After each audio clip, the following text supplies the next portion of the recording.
ऐसा राफेल गिरा या नहीं गिरा, देश की इज्जत गिर गई। कांग्रेस मुक्त भारत का नाम था रिटर्न ऑफ आवर सॉवरेनिटी।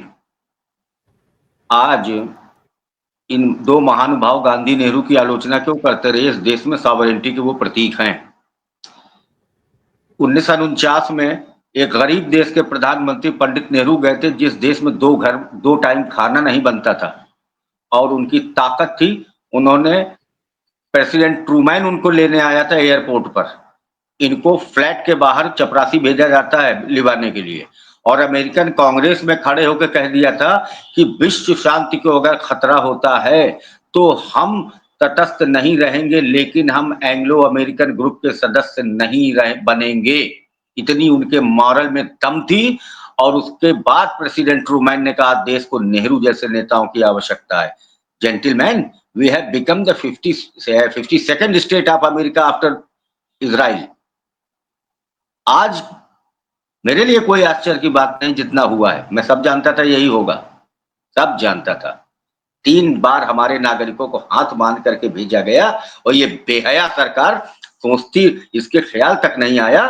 हमारे विदेशी देश नेपाल के नागरिकों को एक नागरिक विमान से भेजा गया और खुले भेजा गया। शर्म नहीं आई? अस्सलामुअलैकुम दोस्तों, पाकिस्तान एयरफोर्स और आर्मी ने ऐसी अकल ठिकाने लगाई है कि जहां की बातें करने वाला पूरा का पूरा गोदी और भारतीय मीडिया अब दोस्तों अकल ठिकाने आ गई है और अब चुप कर बैठे हैं और पाकिस्तान से अमन की बातें कर रहे हैं। दोस्तों खुद मोदी ने अमेरिकन सदर को कॉल करके ये कहा था कि वो अमन चाहते हैं और वो सीज फायर के लिए रेडी है। और ख्वाजा आसिफ कहते हैं कि फिर मुझे कॉल आई और फिर मैंने कहा कि ठीक है। फिर उन्होंने दोबारा मार के रोपियों ने कॉल उन्हें की कि पाकिस्तान मान गया है, यानी 3 वे हैंड शेकिंग हुई और उसके बाद सीज फायर हो जाता है। यानी भारतीय मोदी को इतना बड़ा दोस्तों जख्म लगा था कि उसके बाद जो जख्म लगने वाला था उससे तो भारत में समझता हूँ तबाही हो जाता। पाकिस्तान दोस्तों गुरुग्राम और इसी के साथ बेंगलुरु और फिर महाराष्ट्र दोस्तों, इनमें पाकिस्तान इतनी खतरनाक बमबारी करने वाला था जिससे भारत में जितना भी दोस्तों कंपनियों का या इंडस्ट्रियल सिस्टम है वो सारा का सारा नेस्तो नाबूद हो जाता और सब छोड़कर भाग जाते। सिर्फ और सिर्फ इसी वजह से भारत दोस्तों भाग खड़ा हुआ था। दूसरा, पाकिस्तान एयरफोर्स ने तो इनका मलिया मेट कर दिया था, इनका सारा निजाम। पाकिस्तान ने इतनी जबरदस्त बमबारी की, इनके एयरपोर्ट S-400 सिस्टम सभी कुछ तबाह हो गए थे। पाकिस्तान का अगला कदम भी हो जाता, यानी एक दिन बाद सीज फायर होता तो भारत दोस्तों घुटनों पर आ चुका था। पाकिस्तान रात को इतनी खतरनाक किस्म की बमबारी फतह 1 फतह 2 और दोस्तों ये भी कहा जा सकता है कि अबाबील से पाकिस्तान कन्वेंशनल वार के थ्रू खतरनाक किस्म की वहाँ पर बमबारी करने वाला था। वारहेड थे और इन वारहेड्स को रोकने के लिए आज तक कोई भी एयर डिफेंस सिस्टम बना ही नहीं है। दोस्तों ये बिजली की रफ्तार से आसमान में बरसते हैं। आपको पता है अबाबील पहले आसमान में जाता है, सैटेलाइट की तरह आगे जाता है और वहाँ पर तो कोई एयर डिफेंस सिस्टम नहीं होता और फिर जब वहाँ से ग्रेविटेशनल फोर्सेस की वजह से इतना तेजी से जमीन पर गिरता है कि इसके वारहेड को रोकना नामुमकिन है। और दोस्तों भी ले तो आप कितने को रोकेंगे? एक अबाबील में 12 वारहेड हैं और मुख्तलिफ शहरों में आकर गिरेंगे, सभी को तबाह कर देंगे। तो पाकिस्तान का अगला कदम इतना खतरनाक होने वाला था जिससे भारत घुटनों पर आकर सरेंडर कर जाता, लेकिन पाकिस्तान ने पहले ही सीज फायर करके भारत को बचने का मौका दे दिया। लेकिन वहाँ के लोग समझ रहे हैं और इस बात को वो भी कर रहे हैं। मैं संक्षेप में यह बताना चाहता हूं कि राफेल गिरा कि नहीं गिरा ये तो भारत का के सैन्य प्रवक्ता बता ही देंगे, छिपाएंगे नहीं। लेकिन इस पर भी जरा बहस कर लिया जाए। इस निर्लज्ज प्रधानमंत्री ने जिस तरह से ट्रंप के आगे अपने घुटने टेके, उससे भारत की सेना का मनोबल गिरा कि नहीं गिरा। आप जरा सा जनरल बीपी मलिक का बयान पढ़ लीजिए, आप जनरल नरवणे का बयान पढ़ लीजिए, जो अपने अपने समय में इस देश में के सेनाध्यक्ष थे और बीपी मलिक साहब ने कारगिल की लड़ाई का नेतृत्व किया था। स्तब्ध करने वाला बयान है। अगर क्या उनको इतनी चोट पहुंची है तो क्या समझते हैं कि पूरी सेना के मनोभाव पर कोई असर नहीं पड़ा? और ये बहुत गंभीर सवाल है कि इस देश का मैंने एक ऐसा प्रधानमंत्री हमारे ऊपर थोप दिया गया है जो उस सेना के मनोभावों को प्रभावित कर रहा है, जिस सेना के साथ इस माहौल में पूरा का पूरा देश बिना कुछ सोचे खड़ा था और उसके समर्थन में खड़ा था। आप यह भी जरा सा देखिए कि प्रधानमंत्री मुख्यमंत्री कश्मीर माफी मांग रहा है। उमर अब्दुल्ला कह रहा है कि मैं गुनाहगार हूं, मैंने बुलाया था और मेरे घर के 26 बहनें मारी गई, मैं इसके लिए जिम्मेदार हूं।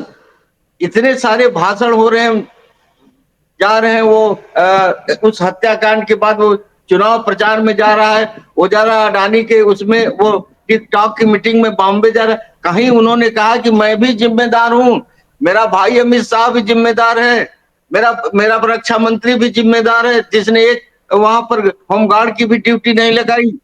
और उससे भी बड़ी बात यह है कि हमारी जो परखी हुई विदेश नीति थी, जो 7 दशक पुरानी थी, जिसकी बुनियाद नॉन अलाइंड मूवमेंट में था, जो महाशक्तियों से आंख मिला के बात करती थी, जिसकी बुनियाद पंडित नेहरू ने रखी, और जिसको इंदिरा गांधी से लेकर मनमोहन सिंह से लेकर अटल बिहारी वाजपेयी तक जिसको समृद्ध किया, उस पूरे के पूरे फॉरेन पॉलिसी को आपने कबाड़ा कर दिया। आज एक छोटा सा मुल्क है, मैं मुल्क का क्या ना लूं, मालदीव है, बांग्लादेश है, लंका है, नेपाल है, भूटान है, म्यांमार है, ये सब आपको धमका रहे हैं। इस कॉन्फ्लिक्ट के दौरान ये छोटे छोटे देश भी आपके साथ नहीं थे। बांग्लादेश ने तो पाकिस्तान का पक्ष लिया, म्यांमार मलेशिया ने पाकिस्तान का पक्ष लिया, टर्की ने पाकिस्तान को समृद्ध किया, ड्रोन की जखीरा दे दिया, और आप जाके उसका पैर का धो के पी रहे हैं ट्रंप का, जिसने जो पूरे दुनिया में एक आर्थिक आतंकवाद फैलाना चाह रहा है, टैरिफ वार, हम ट्रेड वार, टैरिफ वार का जनक है, जो इस देश के अंदर, इस दुनिया के अंदर महामंदी फैलाने जा रहा है। सन 30 के बाद जो कीन्स के जमाने में जो महामंदी थी, ग्रेट डिप्रेशन, उस तरफ से ये दुनिया को ढकेल रहा है, उसके इशारे पे आप नाच रहे हो। आपने बताइए कि सीज फायर के लिए आर्मी के जनरल्स को आपका सीडीएस से बात किया, आपने आर्मी के टॉप ऑफिसर्स की कोई मीटिंग की, और तो और छोड़िए, विपक्ष के साथ सीज फायर के पहले कोई मंत्रणा की थी कि नहीं? वैसे आपकी बेशर्मी है कि ऑल पार्टी मीटिंग में आप कभी नहीं जाते, 3 बार आप गए नहीं, लेकिन फिर भी आपने मीटिंग किया, आप डिस्कस कर रहे थे हर चीज। तो क्या सीज फायर के पहले आपने बताया, उनसे पूछा कि इन कारणों से हम युद्ध विराम चाहते हैं? क्या भारत के शीर्ष जनरलों से आपने पूछा कि हम युद्ध विराम चाहते हैं, या उनकी राय लिया? ये बीपी मलिक साहब और नरवणे साहब को जो बयान अखबार में छपा, जिसमें शॉक्ड है, वो स्तब्ध हैं, वो बहुत गंभीर है, और कम से कम भारत की सेना पर कोई मनोवैज्ञानिक प्रभाव पड़ेगा, यह बहुत खतरनाक है। और सबसे बड़ी बात, इस दौर में इन नेताओं और प्रधानमंत्रियों, राष्ट्रपतियों से ज्यादा भरोसा हमको भारत की जनता और पाकिस्तान की जनता पे करना चाहिए, जो मोहब्बत चाहती, जो भाईचारा चाहती, जो एक फ्रेंडली रिलेशनशिप चाहती है। क्योंकि ये युद्ध तो, ये हथियार बेचने के लिए अमेरिका और रूस की जरूरत है युद्ध को, और युद्ध को अपनी पॉलिटिकल क्राइसिस से बचने के लिए पाकिस्तान और हिंदुस्तान के हुक्मरानों को जरूरत है कि मैं ट्रोलर्स को बख्शूंगा नहीं। कम से कम हमारे जो विदेश सचिव है विक्रम मिश्री, उनकी लड़की का फोटो लगा के जिस तरह संघ के लोगों ने गाली दिया, प्रधानमंत्री ने राष्ट्र के संबोधन में दुख व्यक्त किया होता। इनकी कोई राष्ट्रीय भावना नहीं, ये एक बिका हुआ मंत्रिमंडल है, जिसका रक्षा मंत्री जो है वो जहाज में नींबू और मिर्चा बांधना जानता, और जिसका गृह मंत्री छत्तीसगढ़ से लेकर मणिपुर तक माओवाद के नाम पर, नक्सलवाद के नाम पर, उग्रवाद के नाम पर आदिवासियों की जमीनें खाली कर रहा है, आदिवासियों के जंगल खाली कर रहा है, उनको अडानी अंबानी को सौंपने की तैयारी कर रहा है। ये सारे जरूरी सवाल हैं जिन पर शायद संबोधन में बोल करके प्रधानमंत्री देश को बहुत कुछ बता गए होते।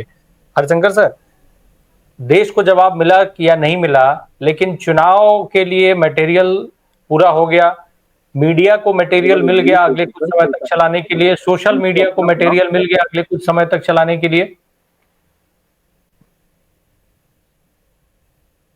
अनम्यूट कर लीजिएगा हरिशंकर सर, म्यूट।